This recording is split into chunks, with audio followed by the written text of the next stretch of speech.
Practicing Stoicism. I will end this book by sharing some of the insights I have gained in my practice of Stoicism. In particular, I will offer advice on how individuals wishing to try Stoicism as their philosophy of life can derive the maximum benefit from the trial with the minimum effort and frustration. I will also describe some of the surprises, as well as some of the delights that lie in store for would-be Stoics. The first tip I would offer to those wishing to give Stoicism a try is to practice what I have referred to as stealth Stoicism. You would do well, I think, to keep it a secret that you are a practicing Stoic. This would have been my own strategy had I not taken it upon myself to become a teacher of Stoicism by practicing Stoicism stealthily. You can gain its benefits while avoiding one significant cost: the teasing and outright mockery of your friends, relatives, neighbors, and co-workers. It is, I should add, quite easy to practice Stoicism on the sly. You can, for example, engage in negative visualization without anyone being the wiser. If your practice of Stoicism is successful, friends, relatives, neighbors, and co-workers might notice a difference in you. A change for the better, but they will probably be hard-pressed to explain the transformation.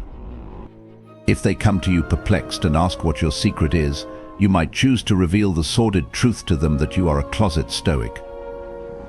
My next piece of advice for would-be Stoics is not to try to master all the Stoic techniques at once, but to start with one technique and, having become proficient in it, go on to another. And a good technique to start with, I think, is negative visualization. At spare moments in the day, make it a point to contemplate the loss of whatever you value in life. Engaging in such contemplation can produce a dramatic transformation in your outlook on life. It can make you realize, if only for a time, how lucky you are, how much you have to be thankful for almost regardless of your circumstances. It is my experience that negative visualization is to daily living as salt is to cooking. Although it requires minimal time, energy, and talent for a cook to add salt to food, the taste of almost any food he adds it to will be enhanced as a result. In much the same way, although practicing negative visualization requires minimal time, energy, and talent, those who practice it will find that their capacity to enjoy life is significantly enhanced. You might find yourself, after engaging in negative visualization, embracing the very life that a short time before you had complained wasn't worth living.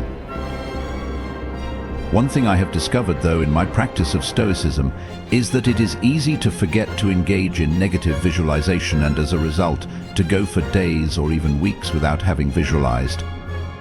I think I know why this happens. By engaging in negative visualization, we increase our satisfaction with our circumstances. But on gaining the sense of satisfaction, the natural thing to do is simply enjoy life. Indeed, it is decidedly unnatural for someone who is satisfied with life to spend time thinking about the bad things that can happen. The Stoics, however, would remind us that negative visualization, besides making us appreciate what we have, can help us avoid clinging to the things we appreciate. Consequently, it is as important to engage in negative visualization when times are good as it is when times are bad.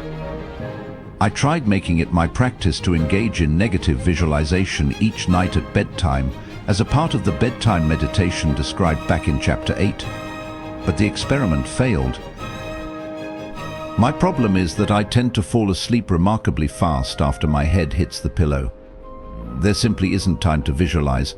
I have instead made it my practice to engage in negative visualization and, more generally, to assess my progress as a Stoic while driving to work. By doing this, I transform idle time into time well spent. After mastering negative visualization, a novice Stoic should move on to become proficient in applying the trichotomy of control described in chapter 5. According to the Stoics, we should perform a kind of triage in which we distinguish between things we have no control over, things we have complete control over, and things we have some but not complete control over. And having made this distinction, we should focus our attention on the last two categories. In particular, we waste our time and cause ourselves needless anxiety. If we concern ourselves with things over which we have no control, I have discovered, by the way, that applying the trichotomy of control, besides helping me manage my own anxieties, is an effective technique for applying the anxieties of the non-Stoics around me, which anxieties might otherwise disrupt my tranquility.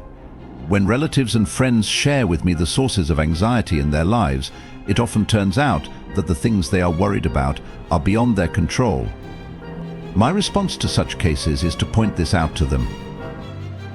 What can you do about this situation? Nothing. Then why are you worrying about it? It is out of your hands, so it is pointless to worry, and if I am in the mood, I follow this last comment with a quotation from Marcus Aurelius. Nothing is worth doing pointlessly. It is interesting that even though some of the people I've tried this on can charitably be described as anxiety-prone, they almost always respond to the logic of the trichotomy of control. Their anxiety is dispelled, if only for a time.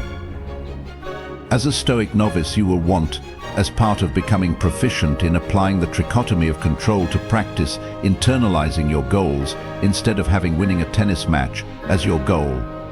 For example, make it your goal to prepare for the match as best you can and to try your hardest in the match.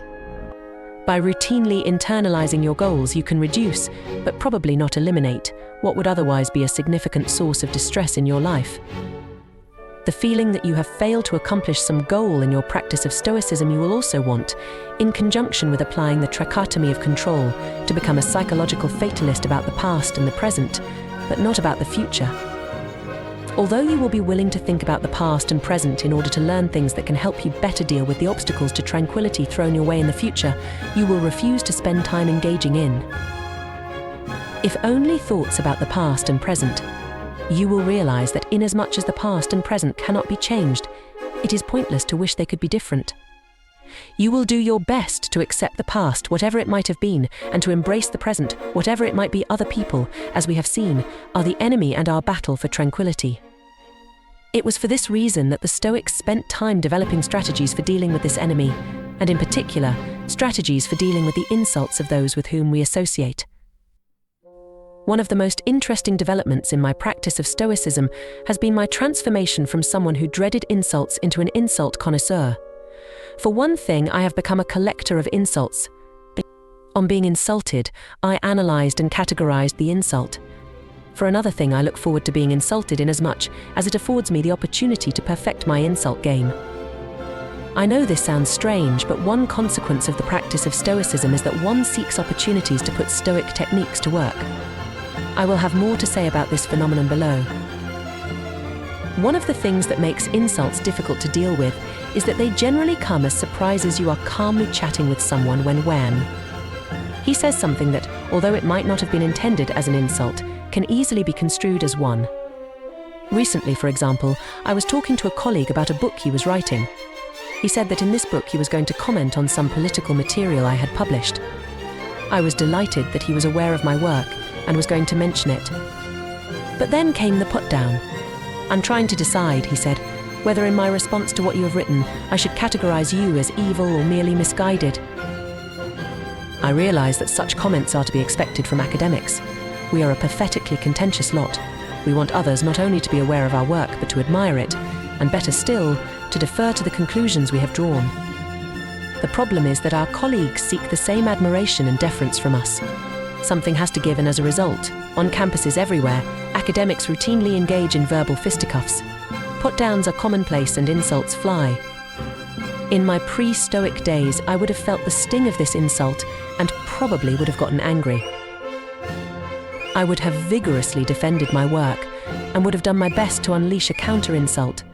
But on that particular day, having fallen under the influence of the Stoics, I had the presence of mind to respond to this insult in a stoically acceptable manner with self-deprecating humor. "Why can't you portray me as being both evil and misguided?" I asked. Self-deprecating humor has become my standard response to insults. When someone criticizes me, I reply that matters are even worse than he is suggesting. If, for example, someone suggests that I am lazy, I reply that it is a miracle that I get any work done at all.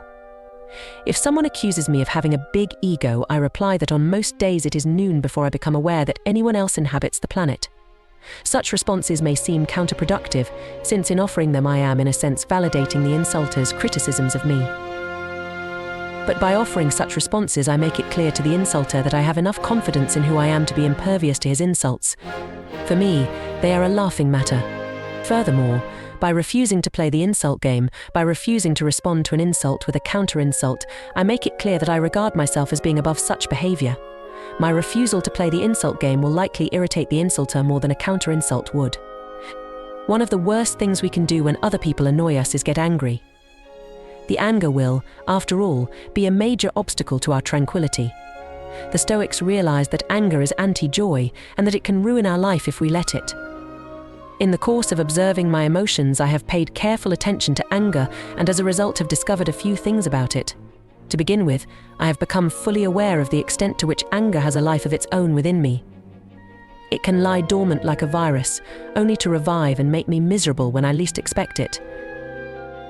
I might, for example, be in yoga class trying to empty my head of thoughts when out of nowhere I find myself filled with anger about some incident that took place years before.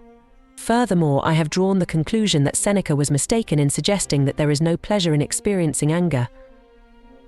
This is the problem with anger. It feels good to vent it and feels bad to suppress it. Indeed, when our anger is righteous anger, when we are confident that we are right and whomever we are angry at is wrong, it feels quite wonderful to vent it and let the person who wronged us know of our anger. Anger, in other words, resembles a mosquito bite. It feels bad not to scratch a bite, and it feels good to scratch it. The problem with mosquito bites, of course, is that after you scratch one, you typically wish you hadn't done so. The itch returns intensified, and by scratching the bite, you increase the chance that it will become infected. Much the same can be said of anger. Although it feels good to vent it, you will probably subsequently regret having done so. It is one thing to vent anger, or better still, feign anger, with the goal of modifying someone's behavior. People do respond to anger. What I have discovered, though, is that a significant portion of the anger I vent can't be explained in these terms. When I am driving my car, for example, I periodically get angry righteously. I think at other drivers who drive incompetently, and sometimes I even yell at them. Since my windows and theirs are rolled up, the other drivers can't hear me and therefore can't respond to my anger by not doing again in the future whatever it was that made me mad. This anger, although righteous, is utterly pointless. By venting it, I accomplish nothing other than to disturb my own tranquility. In other cases, although I am righteously angry at someone, I cannot, because of my circumstances, express my anger directly to him. So instead, I find myself having black thoughts about him. Again, these feelings of anger are pointless. They disturb me but have no impact at all on the person at whom I am angry. Indeed, if anything, they serve to compound the harm he does me. What a waste. I have found, by the way, that practicing Stoicism has helped me reduce the frequency with which I get angry at other drivers. I yell perhaps 1/10 as often as I used to. It has also helped me reduce the number of black thoughts I have about people who wronged me long ago. And when black thoughts do infect me, they don't last as long as they used to. Because anger has these characteristics, because it can lie dormant within us, and because venting it feels good, our anger will be difficult to overcome, and learning to overcome it is one of the biggest challenges a Stoic practitioner faces. But one thing I have found is that the more you think about and understand anger, the easier it is to control it. As it so happens, I read Seneca's essay on anger while waiting at a doctor's office. The doctor was woefully behind schedule, and as a result I was left sitting in the waiting room for nearly an hour. I had every right to be angry, and in my pre-Stoic days I almost certainly would have been angry. But because I was thinking about anger during that hour, I found it impossible to get angry. I have also found that it is quite useful to use humor as a defense against anger. In particular, I have found that one wonderful way to avoid getting angry is to imagine myself as a character in an absurdist play. Things aren't supposed to make sense. People aren't supposed to be competent. Injustice, when it happens at all, happens by accident. Instead of letting myself be angered by events, I persuade myself to laugh at them. Indeed, I try to think of ways the imaginary absurdist playwright could have made things still more absurd. Seneca, I am certain, was right when he pointed to laughter as the proper response to the things which drive us to tears. Seneca also observes that he shows a greater mind who does not restrain his laughter than he who does not restrain his tears, since the laughter gives expression to the mildest of the emotions and deems that there is nothing important, nothing serious nor wretched either in the whole outfit of life. Besides advising us to imagine bad things happening to us, the Stoics, as we have seen, advise us to cause bad things to happen as the result of our undertaking a program of voluntary discomfort. Seneca, for example, advises us periodically to live as if we were poor, and Musonius advises us to do things to cause ourselves discomfort. Following this advice requires a greater degree of self-discipline than practicing the other Stoic techniques does. Programs of voluntary discomfort are therefore best left to advanced Stoics. I have experimented with a program of voluntary discomfort. I have not attempted to go barefoot as Musonius suggested, but I have tried less radical behavior, such as underdressing for winter weather, not heating my car in the winter, and not air conditioning it in the summer. I have also started taking yoga classes. Yoga has improved my balance and flexibility, reminded me of the importance of play, and made me acutely aware of how little control I have over the contents of my mind. But besides conferring these and other benefits on me, yoga has become a wonderful source of voluntary discomfort. While doing yoga, I twist myself into poses that are uncomfortable or that in some cases border on being painful. I will, for example, bend my legs until they are at the very edge of a cramp, and then back off a bit. My yoga teacher, though, never talks about pain.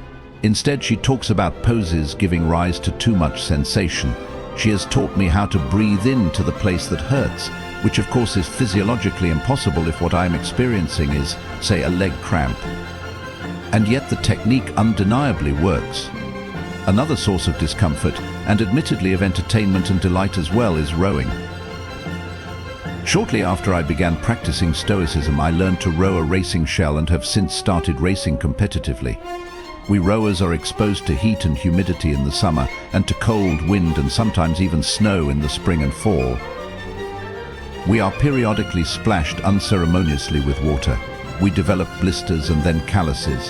Whittling down calluses is a favorite off-water activity of serious rowers. Besides being a source of physical discomfort, rowing is a wonderful source of emotional discomfort. In particular, rowing has provided me with a list of fears to overcome. The racing shells I row are quite unstable indeed. Given half a chance, they will gleefully dump a rower into the water. It took me considerable effort to overcome my fear of flipping by successfully surviving 3 flips.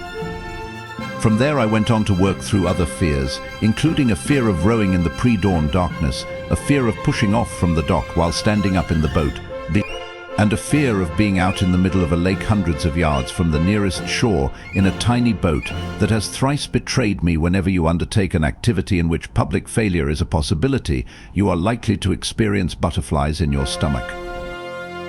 I mentioned above that since becoming a Stoic, I have become a collector of insults. I have also become a collector of butterflies. I like to engage in activities such as competitive rowing that give me butterflies simply so I can practice dealing with them. These feelings are, after all, an important component of the fear of failure, so that by dealing with them I am working to overcome my fear of failure. In the hours before a race, I experience some truly magnificent butterflies. I do my best to turn them to my advantage. They make me focus on the race that lies ahead. Once a race has begun, I have the pleasure of watching the butterflies depart. I have also turned elsewhere in my pursuit of butterflies. After I began practicing Stoicism, for example, I decided to learn how to play a musical instrument, something I had never done before. The instrument I chose was the banjo. After several months of lessons, my teacher asked if I wanted to participate in the recital his students give. I initially rejected the offer. It sounded like no fun at all to risk public humiliation, trying to play banjo in front of a bunch of strangers. But then it occurred to me that this was a wonderful opportunity to cause myself psychological discomfort and to confront and hopefully vanquish my failing. I agreed to take part. The recital was the most stress-inducing event I had experienced in a long time. It isn't that I have a fear of crowds. I can, with zero anxiety, walk into a classroom of 60 students I have never met and start lecturing them. But this was different. Before my performance, I experienced butterflies the size of small bats. Not only that, but I also slipped into an altered state of consciousness in which time was distorted and the laws of physics seemed to stop working. But to make a long story short, I survived the recital. The butterflies I experience racing in a regatta or giving a banjo recital are, of course, a symptom of anxiety, and it might seem contrary to Stoic principles to go out of my way to cause myself anxiety.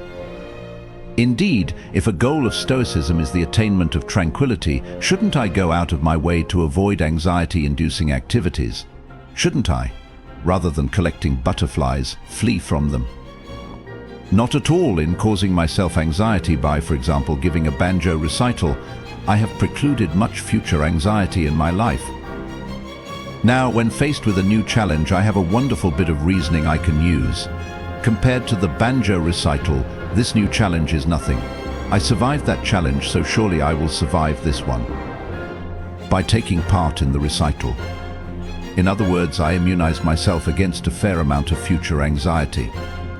It is an immunization, though, that will wear off with the passage of time, and I need to be immunized with another dose of butterflies when doing things to cause myself physical and mental discomfort. I view myself, or at any rate, a part of me, as an opponent in a kind of game.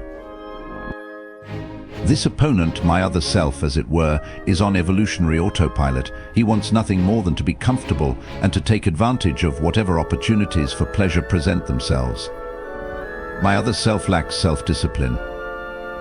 Left to his own devices, he will always take the path of least resistance through life, and as a result, will be little more than a simple-minded pleasure seeker.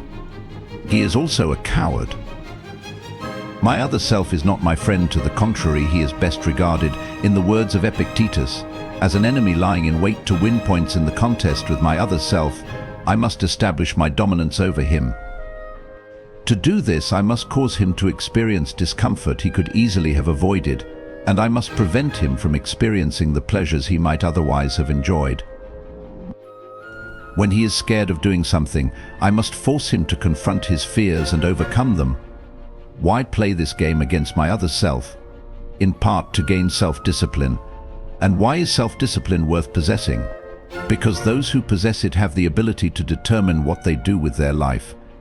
Those who lack self-discipline will have the path they take through life determined by someone or something else.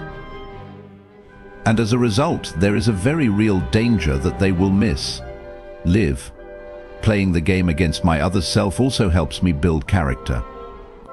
These days I realize people smirk at talk of building character, but it is an activity that the Stoics would heartily have endorsed and would have recommended to anyone wishing to have a good life.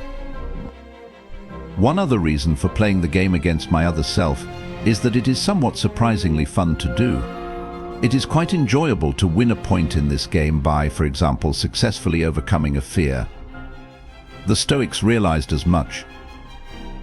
Epictetus, as we saw in chapter 7, talks about the pleasure to be derived from denying ourselves various pleasures.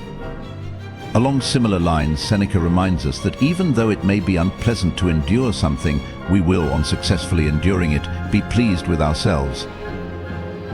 When I row competitively, it may look as though I am trying to beat the other rowers, but I am in fact engaged in a much more significant competition, the one against my other self. He didn't want to learn to row. He didn't want to do workouts, preferring instead to spend the pre-dawn hours of sleep in a warm bed. He didn't want to row to the starting line of the race. Indeed, on the way there, he repeatedly whined about how tired he felt, and during the race he wanted to quit rowing and simply let the other rowers win. If you just quit rowing, he would say in his most seductive voice, all this pain would come to an end. Why not just quit? Think of how good it will feel. It is curious, but my competitors in a race are simultaneously my teammates in the much more important competition against my other self. By racing against each other, we are all simultaneously racing against ourselves, although not all of us are consciously aware of doing so. To race against each other, we must individually overcome ourselves, our fears, our laziness, our lack of self-discipline.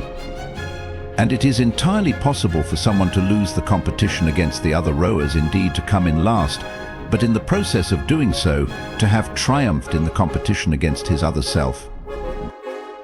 The Stoics, as we have seen, recommend simplifying one's lifestyle like programs of voluntary discomfort. Lifestyle simplification is a process best left to advanced Stoics. As I have explained, a novice Stoic will probably want to keep a low philosophical profile. If you start dressing down, people will notice. Likewise, people will notice if you keep driving the same old car, or horrors, give up the car to take the bus or ride a bike. People will assume the worst, impending bankruptcy perhaps, or even the early stages of mental illness. And if you explain to them that you have overcome your desire to impress those who are impressed by a person's external trappings, you will only make matters worse. When I started experimenting with a simplified lifestyle, it took some getting used to. When, for example, someone asked me where I had gotten the t-shirt I was wearing, and I answered that I had bought it at a thrift store, I found myself feeling a bit ashamed. This incident made me appreciate Cato's manner of dealing with such feelings. Cato, as we have seen, dressed differently as a kind of training exercise. He wanted to teach himself to be ashamed only of what was really shameful.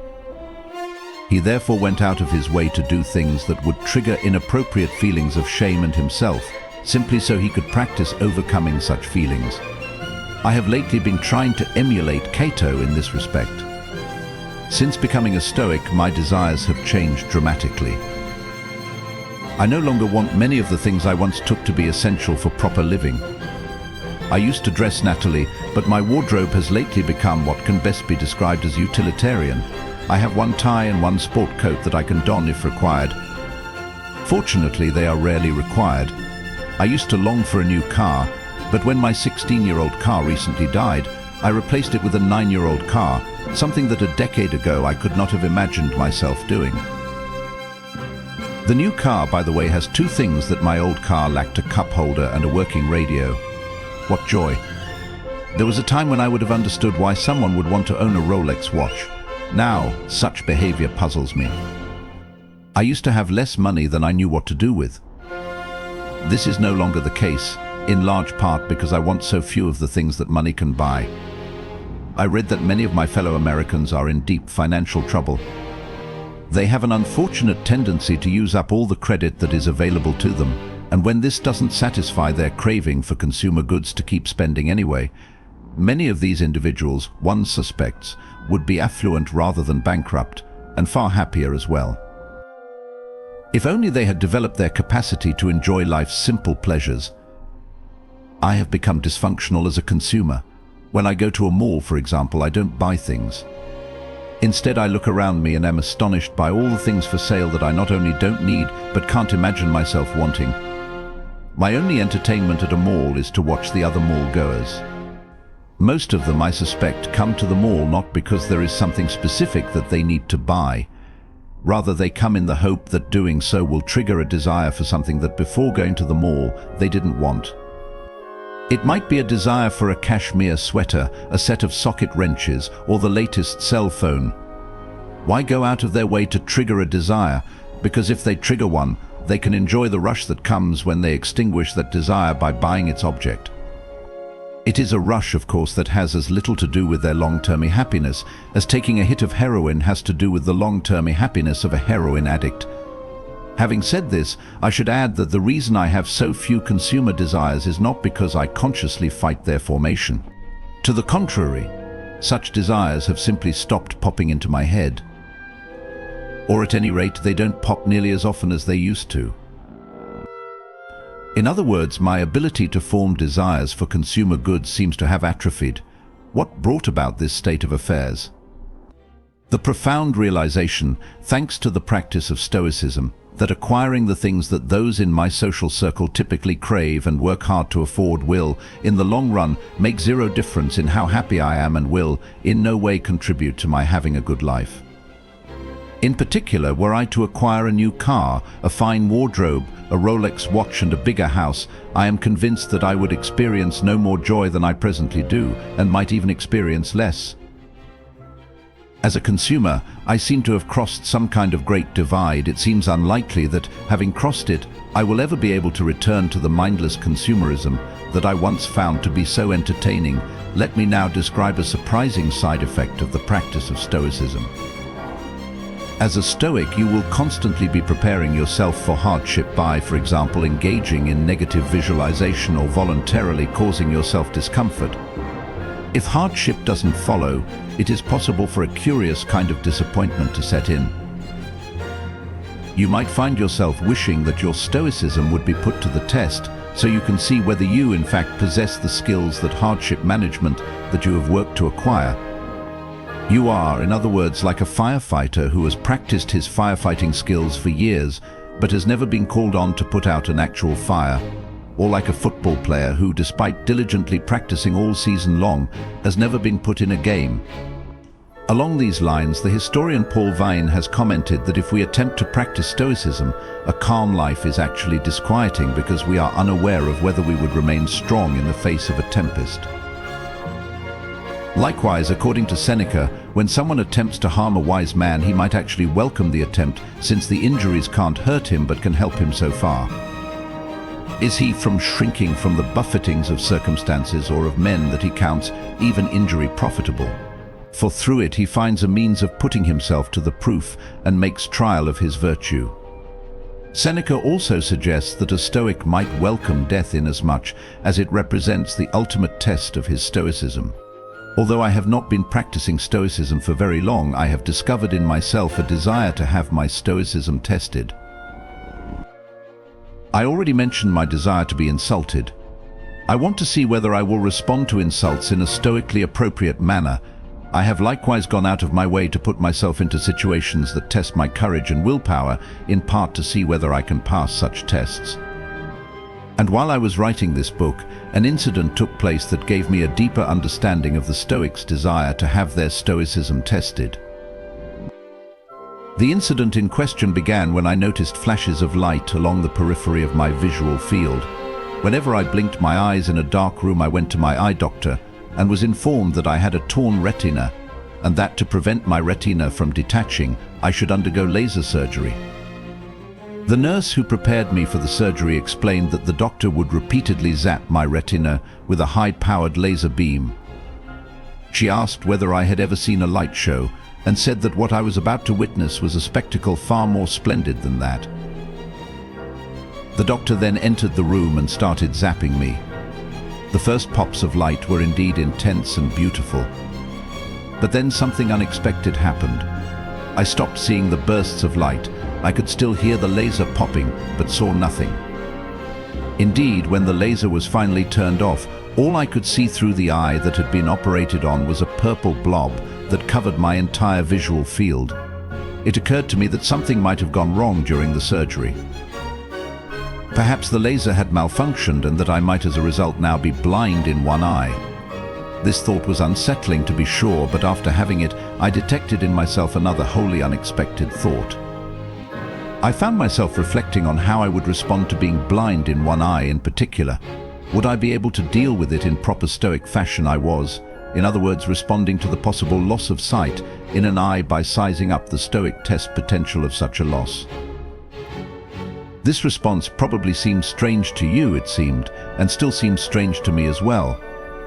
Nevertheless, this was my response, and in responding this way, I was apparently experiencing a predictable, and some would say perverse, side effect of the practice of Stoicism. I informed the nurse that I could not see in the eye that had been operated on. She told me at last, why didn't she tell me before that this was normal, and that my vision would come back within an hour? It did, and as a result I was deprived. Thankfully, I think of this opportunity to have my Stoicism tested. Unless an untimely death prevents it, I will in about a decade be confronted with a major test of my Stoicism. I will be in my mid-60s. I will, in other words, be on the threshold of old age. Throughout my life, I have sought role models, people who were in the next stage of life and who I thought were handling that stage successfully. On reaching my 50s, I started examining the 70 and 80-year-olds I knew in an attempt to find a role model. It was easy, I discovered, to find people in that age group who could serve as negative role models. My goal, I thought, should be to avoid ending up like them. Positive role models, however, proved to be in short supply. When I went to the 70 and 80-year-olds I knew and asked for advice on dealing with the onset of old age, they had an annoying tendency to offer the same nugget of wisdom: don't get old. Barring the discovery of a fountain of youth drug, though, the only way I can act on this advice is to commit suicide. It has subsequently occurred to me that this is precisely what they were advising me to do, albeit in an oblique manner. It has also occurred to me that their advice not to get old echoes Musonius' observation that he is blessed who dies not late, but well. It is possible that when I am in my 70s or 80s, I will conclude, as the elderly people I know seem to have concluded, that non-existence is preferable to old age. It is also possible, though, that many of those who find old age to be so burdensome have themselves to blame for their predicament. They neglected while young to prepare for old age. Had they taken the time to properly prepare themselves, had they in particular started practicing Stoicism, it is conceivable that they would not have found old age to be burdensome. Instead, they might have found it to be, as Seneca claimed, one of the most delightful stages of life, a stage that is full of pleasure if one knows how to use it. While I was writing this book, my 88-year-old mother had a stroke and was banished by me, as it so happens, to a nursing home. The stroke so weakened the left side of her body that she was no longer able to get out of bed by herself.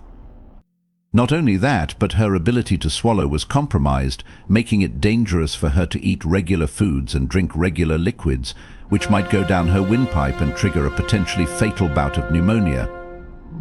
The foods she was served had to be pureed, and the liquids she was given had to be thickened. There is, I discovered, a whole line of thickened beverages that have been created for people with swallowing problems. Quite understandably, my mother was unhappy with the turn her life had taken, and I did my best to encourage her. Were I devoutly religious, I might have attempted to cheer her up by praying with her or for her, or by telling her that I had arranged for tens or even hundreds of people to pray on her behalf. As it was, though, I found that the best words of encouragement I had to offer had a distinctly stoical ring to them. She would, for example, tell me how difficult her situation was, and I would quote Marcus. "Yes, they say that life is more like wrestling than like dancing. That's very true," she would murmur in reply. She would ask me what she had to do to be able to walk again. I thought it was unlikely that she would ever walk again, but did not say as much. Instead, I encouraged her, without giving her a lecture on Stoicism, to internalize her goals with respect to walking. What you need to concentrate on is doing your very best when they give you physical therapy. She would complain about having lost most of the function of her left arm, and I would encourage her to engage in negative visualization. At least you have the ability to speak. I would remind her in the first days after the stroke you could only mumble. Back then you couldn't even move your right arm and consequently couldn't feed yourself. But now you can. Really, you have lots to be thankful for. She would listen to my reaction, and after a moment of reflection she would usually respond affirmatively. I suppose I do the exercise in negative visualization seemed to take the edge off her distress, if only temporarily, time after time. During this period, I was struck by how natural and appropriate it is to invoke Stoic principles to help someone cope with the challenges of old age and ill health. I mentioned above that the stroke made it dangerous for my mother to drink regular unthickened water. Being denied water made her quite naturally start to crave it. She would ask me in a pleading voice for a glass of water, not thick, but from the sink. I would refuse the requests and explain why, but as soon as I finished my explanation, she would ask again. "Just a glass of water, please." I found myself in the position of a loving son who was continually denying his elderly mother's request for a simple glass of water. After enduring my mother's pleas for a time, I asked the nurse what to do. "Give her ice cubes to suck on," she said. "The water and the ice will be released slowly, so there is little danger that she will aspirate it." As a result of this advice, I became my mother's personal iceman, bringing a cup on each visit. "The iceman cometh," I would call out on arriving at her room. I would pop a cube into her mouth and she would, while sucking it, tell me how wonderful the ice was. My mother, who in her prime had been a connoisseur of fine food and drink, had now become a connoisseur of ice cubes. some things she had taken for granted her entire life. For her, an ice cube had merely been the thing you used to cool a beverage worth drinking was now giving her intense pleasure. She clearly enjoyed this ice more than a gourmet would enjoy. Vintage champagne. Watching her suck appreciatively on ice cubes, I felt a tinge of envy. Wouldn't it be wonderful, I thought, to be able to derive this much pleasure from a simple ice cube? It is, I decided, unlikely that negative visualization alone would enable me to appreciate ice cubes as intensely as my mother does. Unfortunately, it would probably take a stroke like hers to do the trick. Nevertheless, watching her suck on ice cubes has been quite instructive. It has made me cognizant of yet another thing that I take utterly for granted: my ability to gulp down a big glass of cold water on a hot summer day. During one visit to my mother, I encountered the ghost of Christmas future. I was walking down the hall of the nursing home toward my mother's room. Ahead of me was an elderly gentleman in a wheelchair being pushed by an attendant. When I got close, the attendant got my attention and said, pointing to her charge, "This man is a professor." To my mother, it turns out, had been telling everyone about me. I stopped and said hello to this fellow academic who, it turned out, had retired some time before. We chatted for a while, but during our conversation I was haunted by the thought that in a few decades' time I might have this conversation again. Only then it would be me in the wheelchair, and it would be some younger professor standing in front of me, taking a few moments out of his busy day to talk to an academic relic. My time is coming, I told myself, and I must do what I can to prepare for it. The goal of Stoicism, as we have seen, is the attainment of tranquility. Readers will naturally want to know whether my own practice of Stoicism has helped me attain this goal. It has not, alas, allowed me to attain perfect tranquility. It has, however, resulted in my being substantially more tranquil than was formerly the case. In particular, I have made considerable progress in taming my negative emotions. I am less prone to anger than I used to be, and when I find myself venting my anger at others, I am much more willing to apologize than was formerly the case. I am not only more tolerant of put-downs than I used to be, but have developed a near-complete immunity to garden variety insults. I am also less anxious than I once was about the disasters that might befall me, and in particular about my own death. Although the real test for this, as Seneca says, will be when I am about to take my last breath. Having said this, I should add that although I may have tamed my negative emotions, I have not eradicated them, nor is it likely that I ever will. I am nevertheless delighted to have deprived these emotions of some of the power they used to have over me. One significant psychological change that has taken place since I started practicing Stoicism is that I experience far less dissatisfaction than I used to. Apparently, as the result of practicing negative visualization, I have become quite appreciative of what I've got. There remains, to be sure, the question of whether I would continue to be appreciative if my circumstances changed dramatically. Perhaps without realizing it, I have come to cling to the things I appreciate, in which case I would be devastated to lose those things. I won't know the answer to this question, of course, until my Stoicism is put to the test. One other discovery I have made in my practice of Stoicism concerns joy. The joy the Stoics were interested in can best be described as a kind of object, less enjoyment, an enjoyment not of any particular thing, but of all this it is a delight in simply being able to participate in life. It is a profound realization that even though all this didn't have to be possible, it is possible, wonderfully, magnificently possible. For the record, my practice of Stoicism has not enabled me to experience unbroken joy. Far from it. Nor have I experienced the higher kind of joy that a Stoic sage might experience, a joy at the realization that his joy cannot be disrupted by external events. But my practice of Stoicism does seem to have made me susceptible to periodic outbursts of delight. In all this, it is curious, but when I started experiencing these outbursts, I wasn't quite sure what to make of them. Should I embrace my feelings of joy or hold them at arm's length? Indeed, should I, as a sober-minded adult, attempt to extinguish them? I have since discovered that I am not alone in being suspicious of feelings of joy. Then it dawned on me what utter foolishness it would be to do anything other than embrace them. And so I have these comments I realized make me sound disgustingly self-satisfied and boastful to boot. Rest assured that the practice of Stoicism does not require people to go around telling others how delighted they are to be alive, or about the outbursts of joy they have lately been experiencing.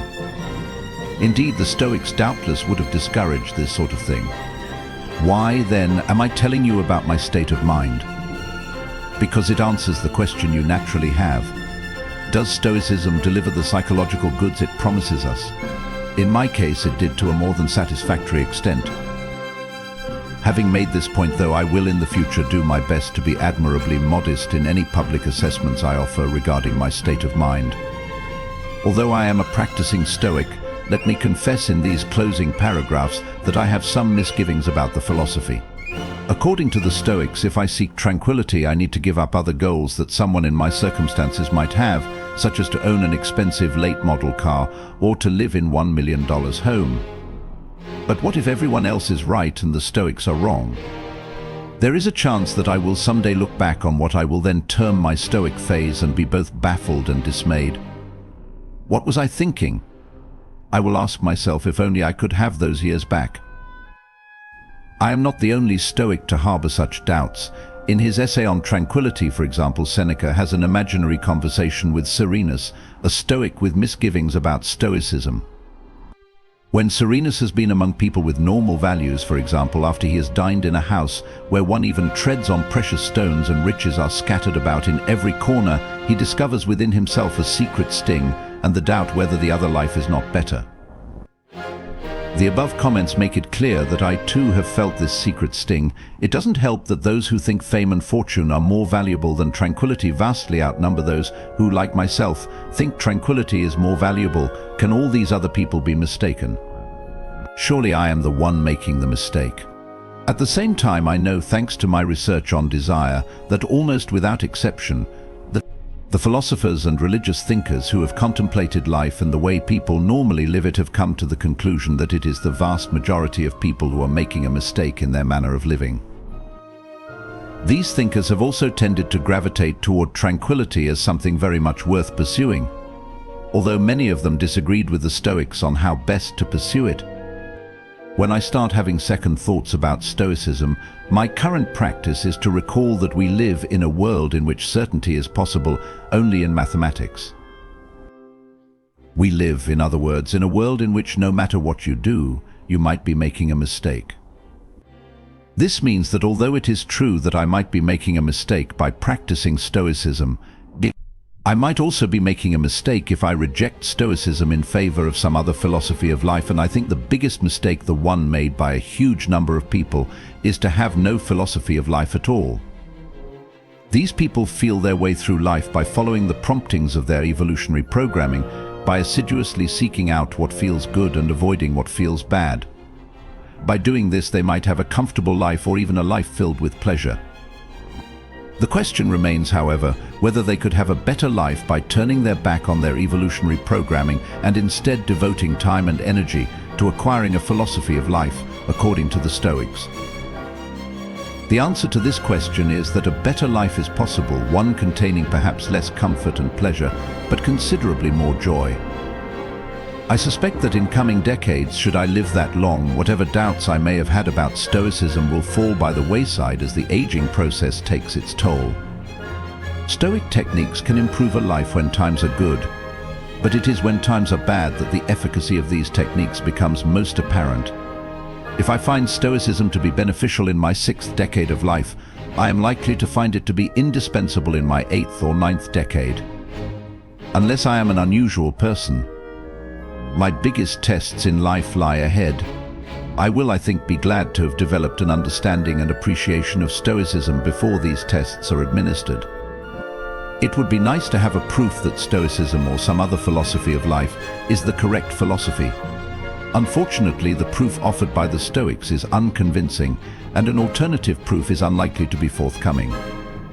In the absence of such a proof, we must act on the basis of probabilities for a certain kind of person, for a person in certain circumstances, with a certain personality type. There are many reasons to think that Stoicism is worth a try. Practicing Stoicism doesn't take much effort. Indeed, it takes far less effort than the effort one is likely to waste. In the absence of a philosophy of life, One can practice Stoicism without anyone's being any the wiser, and one can practice it for a time and then abandon it and be no worse off for the attempt. There is, in other words, little to lose by giving Stoicism a try as one's philosophy of life, and there is potentially much to gain. Indeed, according to Marcus, it is possible through the practice of Stoicism to gain a whole new life.